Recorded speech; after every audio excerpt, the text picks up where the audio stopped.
Hi, I'm Taryn, and as a lot of you know, I speak passionately about perimenopause and menopause, and I've engaged other women who are also keen to share their stories to help others like us who are struggling through it.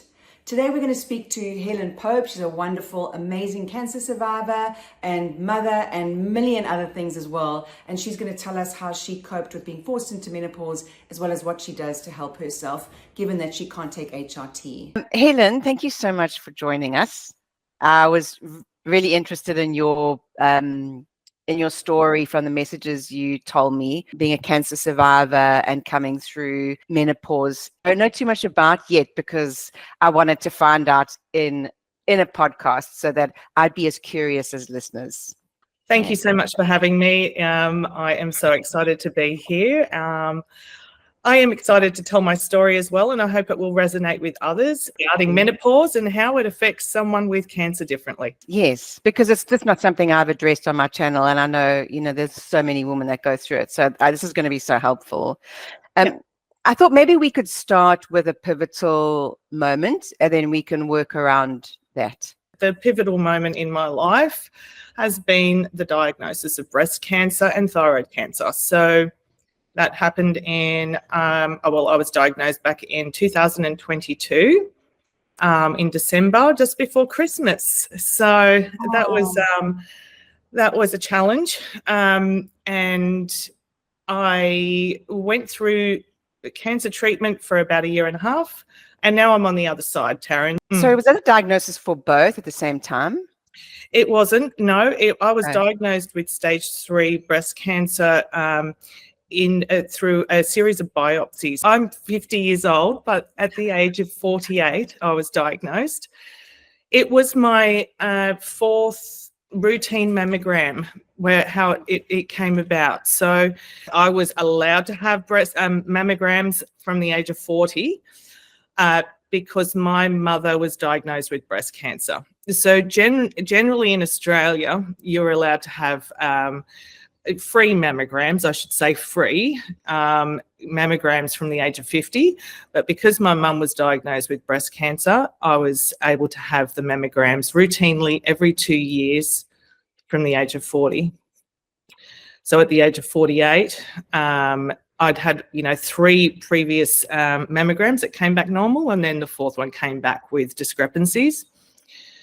And I went probably about 2 weeks after I had been told that there were discrepancies. I had some biopsies, which, I think most people know what biopsies are, but it was a very painful experience to say, having needles poked through your breasts. And then about probably 1 week after that, I was told that I had stage 3 breast cancer in my right breast, and I had sort of like precancerous cells in my left. And they said it will be really swift because of the stage of breast cancer. So there's 4 stages, isn't there? Yeah, so it goes on the size of the breast cancer, as well as whether they think it has moved out of a tumour. So if it has spread, so that's the terminology, metastasized, that comes into it as well. But they don't really know, for the most part, exactly how big the breast cancer is. They don't know exactly whether it has spread until they open you up. And in terms of my diagnosis, they said I would be a great candidate to have direct implants upon surgery. So I had a double mastectomy, and I had implants placed at the same time of surgery. And they suspected that I hadn't had any spreading to the lymph nodes, but they did actually check one lymph node. And when they did, they realised that it, after 2 weeks post-surgery, that's probably the hardest 2 weeks of my life, was knowing whether or not, or not knowing whether it had spread to the lymph nodes. Because it means a different story, doesn't it? It's a totally different story, yeah. So because they didn't think that it had spread, they said, look, we're probably going to, the initial diagnosis was you'll have surgery and then we'll stitch you back up, and then, within 3 months you'll probably be back on your feet. And that wasn't the case, because unfortunately it had spread to a lymph node. So I had a lymph node dissection on my right side, and then I had to have the treatments. So chemotherapy, radiation, and now adjunct therapy, which is the hormone inhibiting therapy, as well as induced menopause. When you say induced menopause, what does that mean? Yeah, so that's actually what I'm doing right now. So I have a monthly injection. It's called Goserelin or Zoladex, and it's administered for me for 5 years because of my age. I'm 50, so they sort of suspect that. I mean, prior to my diagnosis, I was still bleeding. I was obviously perimenopausal.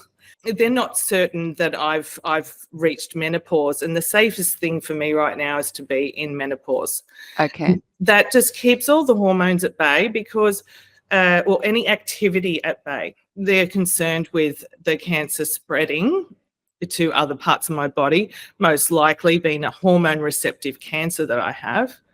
That it may spread to the reproductive organs. The breast cancer that I have is the most common type of breast cancer, which is hormone receptive cancer.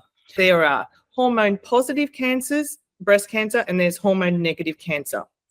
And the difference between the two is the treatment style. We've got quite a good success rate. How great that you were able to have those mammograms every 2 years. Absolutely. To me, it sounds like an absolute must for any woman who has breast cancer in their family. The second thing is that's really quick. In 2 years, for you to have developed cancer in one breast, then to spread to another, then to spread to your lymph nodes. Yeah, it's insane. So the fact that it had spread to the lymph nodes completely changes my life path. I was diagnosed with breast cancer, and a few months later, Taryn, this is where I had a PET scan. So they inject a dye into you, and they find if you've got any other spots of cancer anywhere, they will find it. So when I had that done in April, so it was about 3 or 4 months after I'd had my initial breast surgery, they found that I had a few hot spots elsewhere. So we had to chip away at that, with that going into that being really annoying, because obviously I had to have one test after another whilst I was going through chemo and everything else. With the unknown of, do I have bowel cancer? Do I have endometrial cancer? All these things showed up as hotspots. It would have been so scary. It was extremely scary. And then to actually get diagnosed with thyroid cancer was just the icing on the cake, wasn't it? But I have good news there. It was very small. They got it very early. I opted to have the surgery, even though I knew it was a very slow growing cancer. I opted to have the surgery straight after I'd finished my breast cancer treatment. And I'm actually living with half a thyroid, and I don't need to take medication. So there's a win. That is a win. That's so good. Yeah. Something that the oncologist told me was that within 1 centimetre of breast cancer, if it has metastasized, then it makes its way into a lymph node. Within 1 centimetre, there's something like 20 billion cancer cells. So most likely the reason for the chemotherapy is to just mop up every bit of cancer that has gone through my body, through my blood, because it could be in my toe. You know what I mean? It's like it's there, and it's floating around, and it's waiting for some more estrogen to show up. So that's the reason for the induced menopause.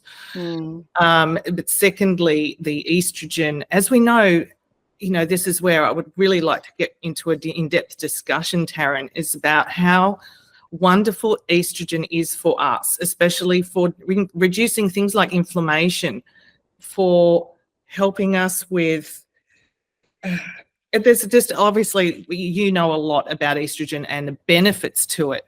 And for me, the saddest part is that I have my wings clipped. I'm not allowed to access estrogen because it's such a bad thing for my cancer. Precursors to cancer are things like inflammation. Yeah. And yet, I have to clip my wings at this point and say I don't have access to estrogen. So how do I combat inflammation? How do I combat these other things without having estrogen in my body? And anyway, what I've decided, Taryn, is that I will stay in an induced menopause, but I am not taking the hormone inhibiting medication. So your doctors would ideally prefer you to have both? Both, yeah. They would prefer me to have both, but I can't physically and mentally live with that. Okay. It's like a mild exorcism on a day-to-day basis. Like, it's awful. I mean, brain fog, like if you just imagine a menopause as we normally experience it, but times by 10. The inhibitors are not something I want to take right now. It doesn't mean I'm not going to take it in the future, especially depending on how I go with cancer. If it rears its head, I obviously don't think that that's what's going to happen, but if there was something like that to happen in the future, I would probably consider it. How were your kids through this cancer diagnosis and this cancer journey? Because for all this uncertainty, and then to find it in the lymph nodes, and then to find the hot spots through your body, and then to have the other surgery, how did your kids cope with that? Yeah. I have one son who is now 19, and but I also have a few other sort of like, people that I would consider like my children. It was extremely hard. My son dealt with it quite well, and he's a man of fewer words, but I have remained open throughout. And during some of those really tough times, I just made sure that I was checking in with him. But he saw me at my lowest, but I was honestly, I mean, this is me. I was pretty much high the whole time. Oh, really? Well, just on pain meds and things. Yeah. So he saw a good side of me. I mean, I was bald and looking like death, but I still had quite a good sense of humor, and I was a bit off my face. Yes. Okay. So I always tried to bring some life into it. Now, even though I was wearing my dressing gown, James had his friends coming over, and I was always very welcoming. And so it was a journey for not only him, but his really close friends. I tried not to talk too much about the ins and outs of it, but I definitely didn't hide anything from him. And he did his best. He went through graduating year 12. I had a wig on for his graduation, and support from my friends, like very close friends, has been amazing too. I suppose one of the difficult things must be questioning mortality. And then did you and your son ever discuss that, or was that just not an option? It was just off the table? It was put together that when I was diagnosed, so I clearly remember that conversation, which was, not an easy one, but I had rallied my closest friends. So I think there was about 5 of us. I think I definitely had a glass of wine in my hand when I was telling him this news. But I didn't paint it as being as something that I couldn't do and get through. Yeah. And the whole mortality thing, I think the word cancer obviously comes with its own stigma, but since I've dealt with it, wow, the comfort that I feel with the fact that I've done the hard yards, the chemo, the radiation, I don't look at it the same way anymore. I really appreciate every day that I have. So do you still have to get tested regularly and for the rest of your life? Yeah, I probably will, especially for the next 5 years. And I cannot fault the public system. It's fantastic. Australia, especially, we have everything at our fingertips. It's not an easy feat for anybody, but I would say I've been quite blessed with, family, friend support, and the hospital support, and the oncology department especially are quite amazing. That's awesome. It is, but Taryn, there's also the other side, which is a holistic side. So I'm trying to navigate my way somewhere in between, because I certainly don't want to just follow the medical route anymore. Can you elaborate a bit more on the holistic route? the holistic route for me is not just about eating greens and meditating, but that is a big part. Yeah. But for me, I will speak personally about this. I've had to let go of a lot of baggage and a lot of things that were probably leading me up to the point of diagnosis. I had a very stressful life. I was a very heavy drinker. I'm quite happy to say that I lived hard, played hard. I was married for 26 years, I think, something like that. Lost count. But I went through a very painful separation with my ex-husband, and also I lost a business at the same time. So let's just lead to that point where there was so much pain and stress. So you were diagnosed at 48. So up until what stage did you lead a really, really busy life? There were a few significant issues that I dealt with for 5 years prior to my diagnosis, which was in 2022. If we go back to 2019, I was going through a separation with my husband, and at the same time, I closed a business of 5 years that I was running. In that time, from 2019 until I got diagnosed, I was led to be basically the sole parent. My ex-husband was going through some alcoholism issues, which he's now out on the outside of. But at that time, I was in a very, very high stress, almost like, depressed sort of mode. And that, I think, was where I would say I wasn't looking after myself at all, but I felt like in terms of health, that's where things started to really fall apart. When you're like just running and you're in that mode of like life, you're raising kids, you're moving, you're going. Surviving. And I've heard before, actually, and it happened even with my mum and dad, that when, for example, when they separated, my mum was diagnosed with breast cancer. Wow. So it's very similar. And, holding on to a lot of gunk from, either marriage or dark times, things that have triggered you in the past, if you don't let them go, it will manifest somehow. And I'm not saying it's going to manifest into cancer, but when you're running all the time and then you stop, that's when your body goes, oh, whoa, what's going on? What support would you have had then if you were separated? Taryn, I'm so thrilled that I was able to do this on my own. And when I say I've had help, but without it impeding on other people, as much as it may have if I was still married, for example, I was able to do this and work this out on my own. When we were talking about the holistic approach to getting through breast cancer, first of all, was letting the old baggage go, the trauma, the experiences of pain, etc., through my separation, through other things that have happened previously in my life, and even things to do with my mother, who was quite narcissistic. I had to let that go. So I have a few things that I do in terms of letting that go, like protocols, journaling, meditation. I have some really sort of like quite out there approaches to, basically just expressing yourself, but without, doing it directly with a person. For me, it's more about the emotional letting go to move forward in life. Yeah. There's, I'd still very clean, I try to eat fairly clean. I take have supplementation. We can talk more about that if you want, Taryn.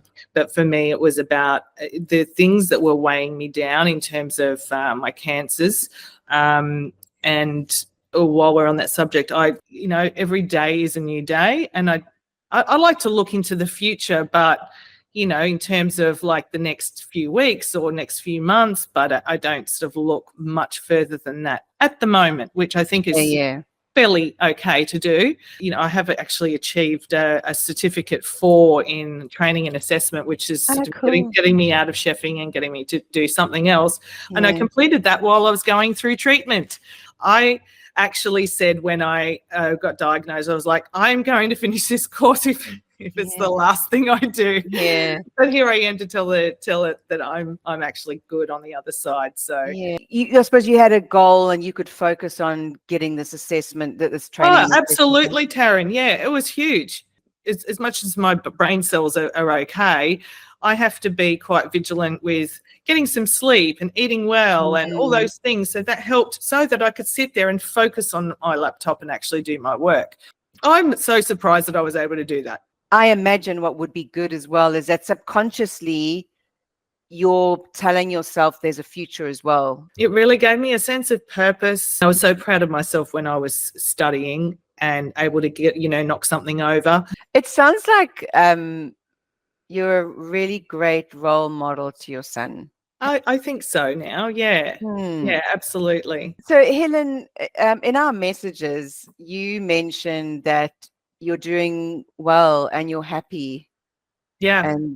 And yeah, so I'm interested to know like the choices you've made and what makes you happy, and I'd like to get into the nutrition side as well, like how you've navigated not taking those hormones and what you're doing to help yourself. I'm living a very simple life. I'm currently not working. I volunteer at a football club. I spend my days researching mostly health things, but sometimes other things. And also I'm obviously embarking on looking for work, but I'm taking my time about that because I still don't feel like I'm mentally or physically ready.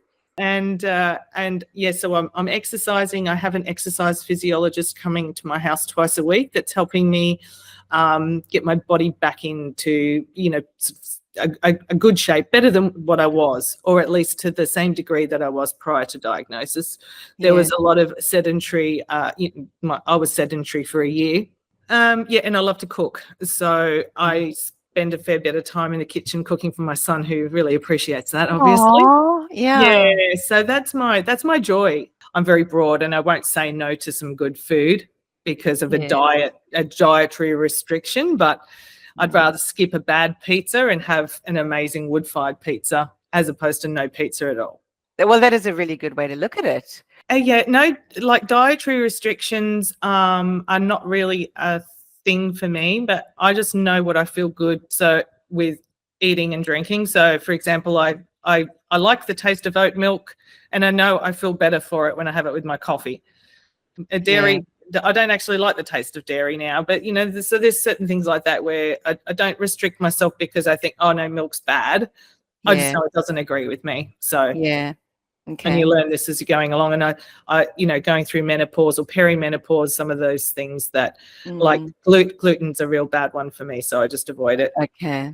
Yeah. How did you work that one out? Bloating. Okay. And also I've had quite a few gut issues in my 30s. I was having, some colonic irrigation, and I was told I shouldn't really be eating any gluten. And dairy, I just kept to a minimum, but I still enjoy cheese. Yeah. I still enjoy certain things that are, dairy, but just have less of it. Yeah, have less of it. So what are you experiencing at the moment from a menopause? Within menopause, because I don't understand how it would be for me. How it would be for you. Yes. Okay, so what are you experiencing, and then what do you do to help yourself specifically with those sort of symptoms? Very similar to like perimenopause. So I've seen naturopaths over the years, and so one of the like supplementation wise, I make sure that I have magnesium day and night. And I have a mix of other things. So like zinc is really important. Menopause for me now comes with many side effects, including brain fog. The worst. So bad. I have a lot of difficulty sleeping, especially when I've just had the injection. It's like the injection is compounding month by month, but the first 2 weeks after I've had that injection is comes with a lot of irritability. I can get quite agitated with within the first 2 weeks of that injection. Also, yeah, the sleep. And I would say that's the one that affects me the most, is the lack of sleep. The night sweats come part and parcel of not sleeping. I have antihistamines, which helps. So I take an antihistamine before I go to bed. That's interesting. And that's something, Taryn, that I've found online because I was experiencing such bad hot flushes through chemotherapy.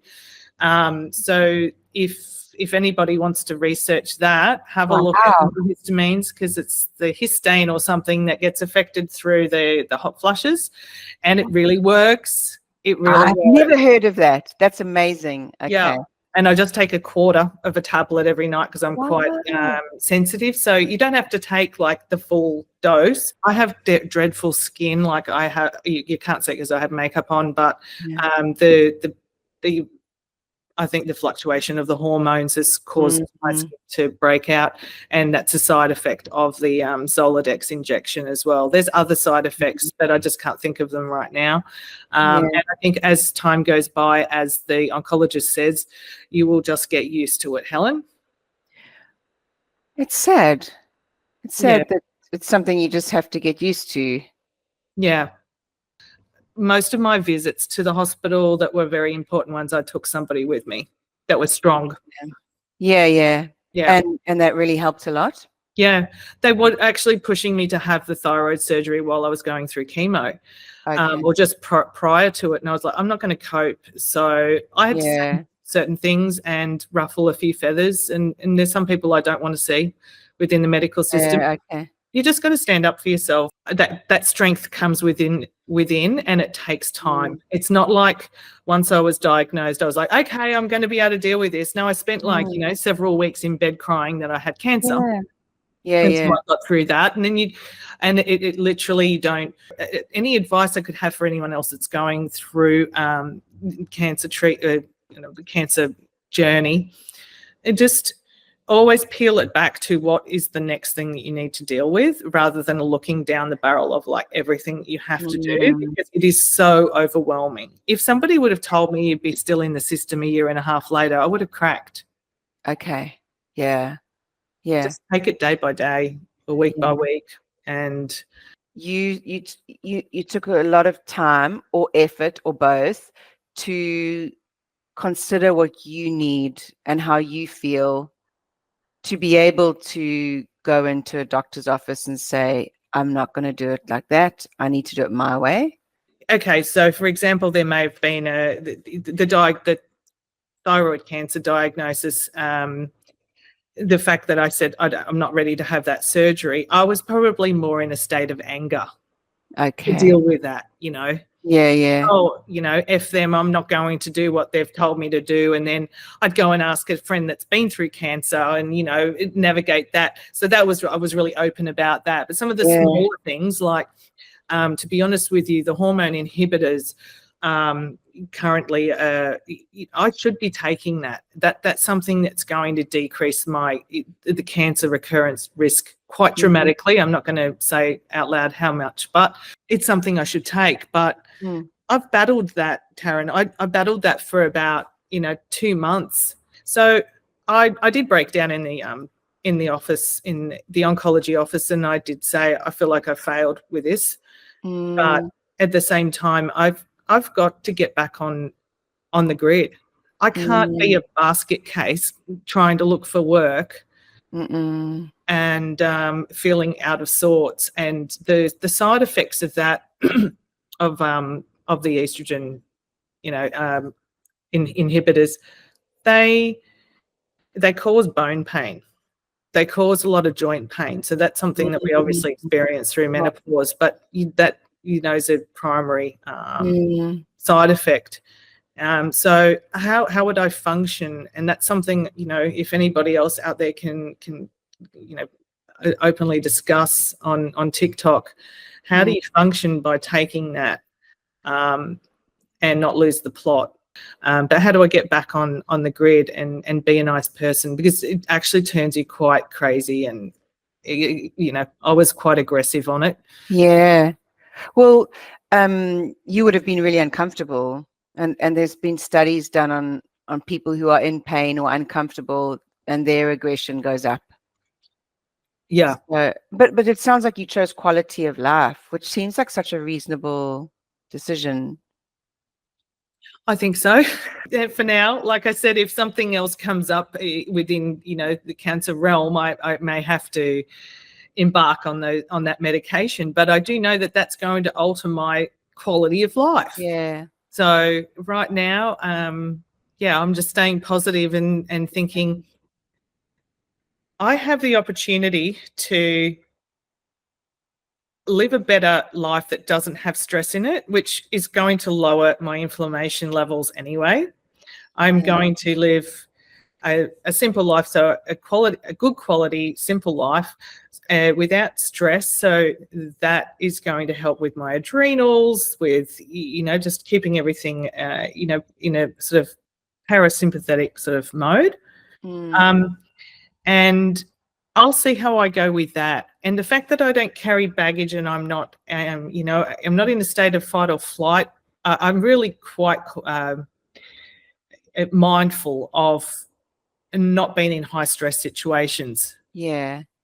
Now it's all about me. Yeah, lovely. And why not? And you being happy and having a good quality of life and being positive would be infectious to the people around you, which is much better than working long hours, earning money so you can pay for things. Quality of life comes from not just, work. Of course, there's I've always sort of been quite work driven because it brings me joy. I'm happy, but there's also other things, and it can include like without guilt, Taryn, without guilt, just go and do what you want to do. You want that facial, you want to go relax, you want to go to a day spa, go and do it. And if it's not, financially feasible, it doesn't have to be. You just do something that's relaxing for you. Very simple things that make me happy, and that's what I try to encourage with my friends around me as well. You don't have to go on the 2-week health retreat, Yeah. There's other things that you can do. Yeah.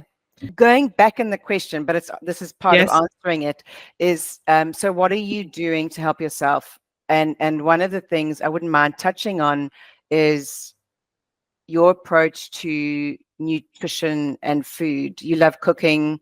I saw a naturopath about 3 months ago. He's given me a really good indication of what I should eat according to what I've been diagnosed with. So there's some certain foods that I eat for gut health and include things that are great for thyroid function. Basically, my money gets spent in my granola that I make for breakfast, for example. So I make sure that there's Brazil nuts and pepita seeds that, are good for the gut. And my diet, according to menopause, I've been told to have obviously good fats. And so I eat quite a bit of avocado. Like I said, I avoid gluten, and I eat eggs, a fair few eggs every week. I probably eat a dozen eggs a week. Like at dinner time, I get creative, but a lot of the time I would make a broth. So whether that's going to be made into a ramen soup or a Thai sort of like laksa or something like that, I tend to try to use cooked bones. So I do know that there's quite a lot of collagen in chicken bones, and then there's also some great things that are in beef bones. So I sort of alternate, and it also goes on what I've got financially, whether I can afford some organic beef bones, because I probably wouldn't eat normal beef bones, if that makes sense. Yeah, maybe because of the hormones. Is that why? Yeah. So I still eat meat. I tend to try to eat meat that is either grass-fed or organic, and obviously quite a few greens. So there's always greens in whatever. Even if I'm making fried eggs, I'll put it on greens to eat. Okay, like rocket or Yeah. So, Oh, you know what? Even just salad mix from Coles. yeah. I'm really not that fast. And I just go, okay, I'm just eating that because I know that that's going to be great for me. Yeah. Anything else on that, Tanya? Have you got any ideas otherwise, like menopause-wise? I've been told to increase fat, like good fats, and also proteins. Looking after gut health, the greens, the antioxidants. I think that, and also listening to your body, which is very important, Helen. You know what your body is able to cope with now, especially after the chemo. I get a lot of people saying once they've had the chemo, they can't eat certain foods because it causes discomfort. And yeah, I like the gluten-free approach, and I like the organic, get rid of as much of the pesticides, herbicides, plastics, because they can also exacerbate the system. Yeah, and then more protein, more good quality fats. I'm more for a lower carb approach. It depends on what you're capable of doing and what your budget allows. Lymphatic drainage. Did you have that at all? Lymphatic drainage? I can do that now. There was a time after the breast cancer that after chemo where you can't actually have any lymphatic massages, etc., because it's moving. Apparently, it does the chemotherapy a disservice, the effectiveness of it. Okay. So I've only just been cleared to be able to have massages now, but I also don't suffer from any lymphoma, like Okay. So in my right side, I've had all my lymph nodes removed, but I haven't experienced anything because I'm actually quite slim. Some people that are a bit larger, they a bit more predisposed to it. And one thing too that I was going to say is that it's great. I'd like to be an advocate to being slim when you go through breast cancer because the estrogen lives in fat cells. Larger women can have a bit of a tougher time with the cancer treatment. Very simply, a simplistic life is what I need right now, and that's what is helping me, and not carrying baggage.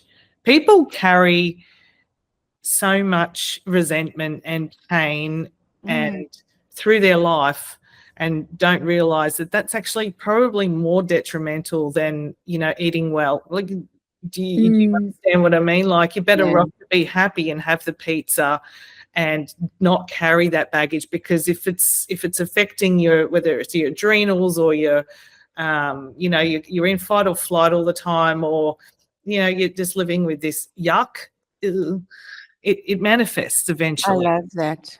I feel like you've closed off there because that was brilliant. Okay. But if you had to give women advice who have been through what you've been through, and also, bearing in mind also the menopause, the forced menopause and the cancer, and where you are now, what advice would you give people? Stop and smell the roses. It's okay to slow down, and the best thing you can do for yourself is allow yourself forgiveness. You're not perfect, and that's okay. Nobody's perfect, and it's okay. So I would say, if whatever you have to do to get there, if anyone has, in the future, I'll have a TikTok page that will have some more information on it. If anyone wants to ask me any more about that and what I've done to get to this place, I'm very happy to be open about my journaling protocol and some of the things that I've done to move out of those painful experiences and move on in life without any regret, guilt, pain, And the recovery, the healing process, how long did that take? Well, 2 weeks after I had the surgery, I was back in at the breast surgery office, and them telling me that it had spread to a lymph node, and that we're going to be performing another surgery in 6 weeks. So it was back to back. Oh, that's horrible. Yeah, that was hard, because that sort of to be honest, I was okay with having another surgery, but I wasn't keen on the fact that they said you're going to have chemo and radiation. And then I was like, oh, okay, this is not what they originally had explained to me. So that was quite sad, but I dealt with it. And then, of course, the PET scan showed up all these other things. So it was just a very busy year. I'm very grateful that I have breasts. But after radiation now, I still have like pain and movement, and you know, it's not exactly as I would like, but and they don't feel like my own. That's very interesting. Yeah, it's a foreign body. They feel like sandbags.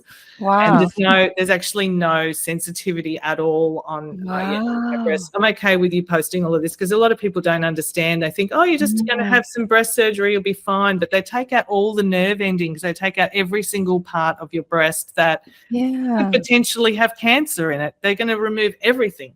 Yeah. So, and that's, as far as I know, that's what they do with a mastectomy.